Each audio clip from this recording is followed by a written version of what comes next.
It is characteristic of industry to blend one's personal and working life. Relationships may easily turn into transactions in the highly competitive world of investment banking. There are no boundaries. A buddy who helps bury a body may also betray you. Next up in the continuing story of Yasmin and Harper's Best Enemy Chronicles is the truth about what happened aboard the Lady Yasmin luxury boat, along with the betrayal in the present day. It doesn't disappoint fans. Yasmin has become a tabloid target due to the public's insatiable curiosity about the party boat incident and the following disappearance of Charles Hanani in response to criminal proceedings. Last week, Yasmin told Robert that she killed her father, and it turns out she wasn't completely joking. However, it isn't that easy either. Yas hoped her dad would die during an altercation. When Charles finally calls her bluff and leaps into the water, it all becomes clear. Charles is seen in all his sleazy splendor and flashbacks of this doomed expedition during a debauched nightmare. Feeling Yasmin's father's boner through his pajamas during his apologetic embrace is just as horrifying as seeing his sexual shenanigans. Charles goes to a low level describing his daughter as Inger and spectacularly talentless. Keep these insults in mind before the show ends. Someone will say the same thing again. Charles yells out to halt the boat, but no one hears him since the music is so loud from below deck.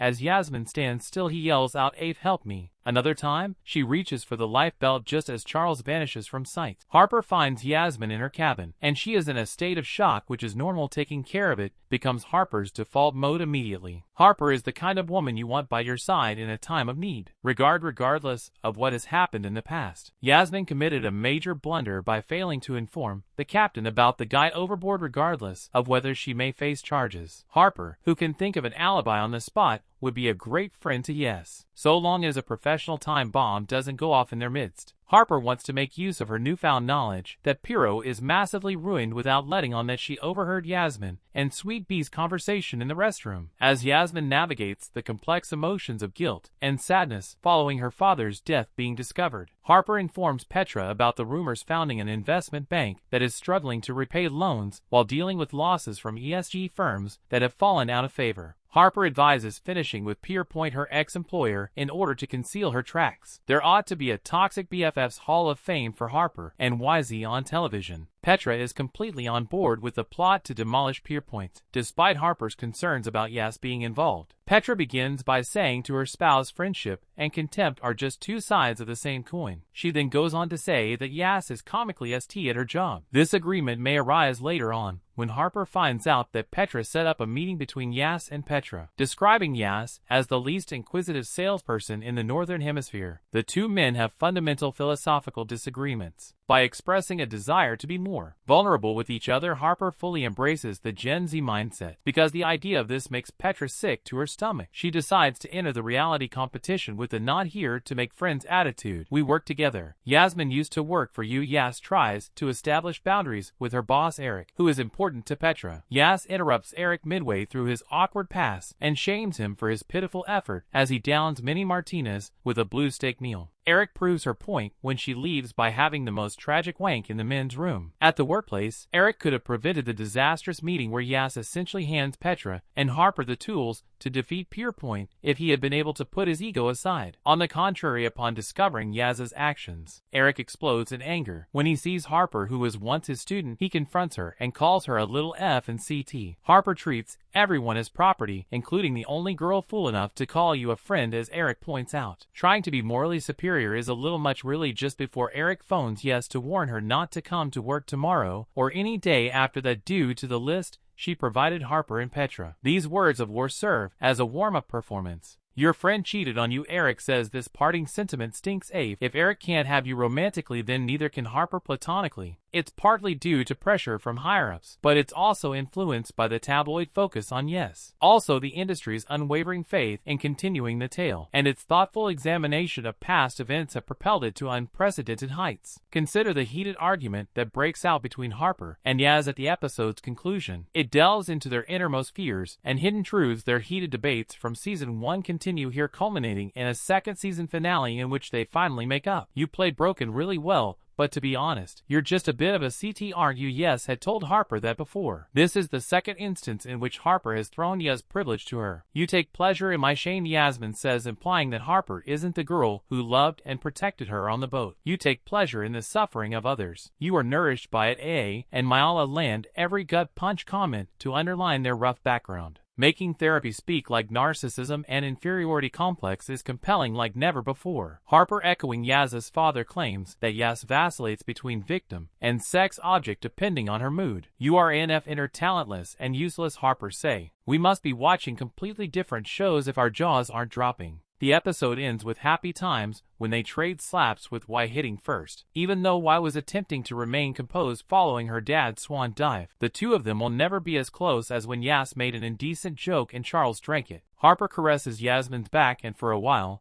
it seems as though they are fighting an invisible enemy. Unfortunately, the trauma-bonded companions will meet the same tragic end as Pierpoint. Thanks for watching, and if you're new to the channel, subscribe and click the bell icon.